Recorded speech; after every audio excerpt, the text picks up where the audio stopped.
ဒီဇလန်ထဲမှာမြင်တွေ့ရတာကတော့အင်္ဂါကြိုပေါ်ကနာမည်ကျော်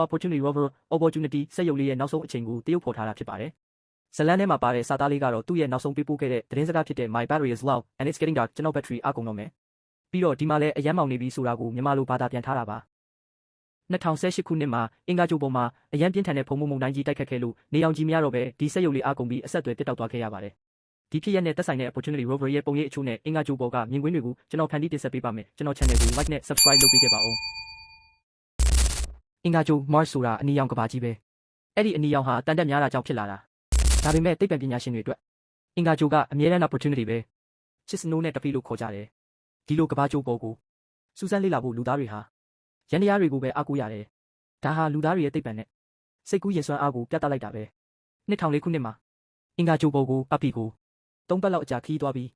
ရောက်ရှိနိုင်ခဲ့တယ်။အစီအစဉ်ကတော့ရက်60ပဲ။ဒါပေမဲ့ရပီကအံ့အားသင့်စရာပါ။ရက်60ပြည့်သွားလဲမရက်ဘူး။တစ်နှစ်2နှစ်10နှစ်15နှစ်ပပီဟာကဘာကပညာရှင်တွေစဉ်းစားထားတာထက်14ဆပိုပြီးအသက်ရှင်နိုင်ခဲ့တယ်။ဒီအတွက်သူ့ကိုကျွယ်ဝစွမ်းအားရှိတဲ့တကယ်သူရဲကောင်းလို့ခေါ်ကြတယ်။ဒါပေမဲ့အင်္ဂါကြိုမှာလဲမိုးလေဝသပြဿနာတွေရှိတယ်။အထူးသဖြင့်ဖုံမုန်တိုင်းကြီးတွေ global storm ဖြစ်လာရင်နေရာတစ်ခုလုံးကိုဖုံးလွှမ်းသွားတယ်။နေအောင်လဲမဝင်တော့ဘူး။တောက်ပီကဆက်တလုံးပဲဖြစ်ပေမဲ့သူ့ရဲ့လုပ်ရက်တွေကလူသားတယောက်ရဲ့ဇွဲနဲ့မတူဘူးလား။နေ့ရက်တိုင်းမနက်မရှိညမရှိအင်္ဂါကြိုရဲ့အေးဆက်မှုထဲမှာတယောက်တည်းရက်တည်ခဲ့တယ်။ကြောက်တုံးတွေကိုစမ်းတက်တယ်။မြင်းမျက်နှာပြင်ကိုတိုင်းလာတယ်။ရေးရှိခဲ့ဘူးတဲ့အထောက်ထားတွေကိုတစ်ခုချင်းရှာဖွေခဲ့တယ်။တောက်ပီကအင်္ဂါကြိုဟာတခါကအသက်ရှိနိုင်ခဲ့ဘူးတဲ့။ကဘာတစ်ခုဖြစ်နိုင်နေဆိုတာလူသားတွေကိုတက်တည်ပြခဲ့တယ်။ဒါပေမဲ့အချိန်ဆိုတာဆက်အတွက်တောင်မျက်နှာသာမပေးဘူး။ဖုံမုန်တိုင်းကြီးတွေကကောင်းကင်ကိုဖုံးလွှမ်းလာတယ်။နေအောင်တွေပျောက်သွားတယ်။တောက်ပီရဲ့အသက်ဖြစ်တဲ့ solar power လည်းလျော့လာတယ်။အဲ့ဒီအချိန်မှာကဘာကပညာရှင်တွေကနေ့တိုင်းနာရီတိုင်းsignal တစ်ချက်လေးပြန်ရဖို့မျှော်လင့်နေခဲ့ကြတယ်။ဒါပေမဲ့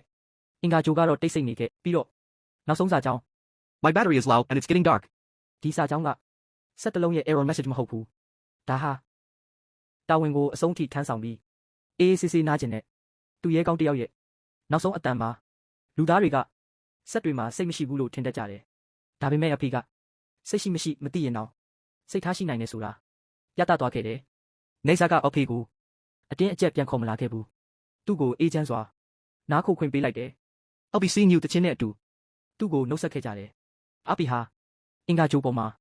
တယောက်တည်းနားနေသွားပေမဲ့သူ့အမိကတော့လူသားသမိုင်းထဲမှာအမြဲတမ်းကြံနေခဲ့တယ်။အဖေက